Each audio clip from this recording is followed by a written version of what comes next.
Alam nyo ba na ang ibig sabihin ng rainbow ay sign ng covenant na hindi na muli pang lilipulin ng Diyos ang mundo sa pamamagitan ng baha. Nang panahon po kasi ni Noah, sukdulan na ng kasamaan ang mga tao. Ayon sa Biblia, ang mundo daw nun ay punong-puno ng korupsyon at punong-puno ng violence. Kaya nag-decide si God na i-wipe out na ang lahat ng nabubuhay dito sa mundo except kay Noah at sa kanyang family.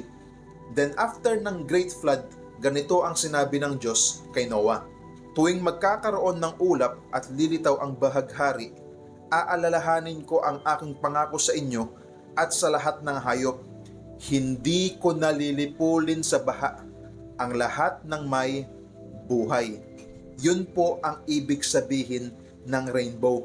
Kumbaga, ang rainbow po ay simbolo ng matinding pag-ibig ng Diyos sa ating lahat. At wala na pong iba. Kaya sana po, wag na po natin itong bigyan pa ng ibang meaning.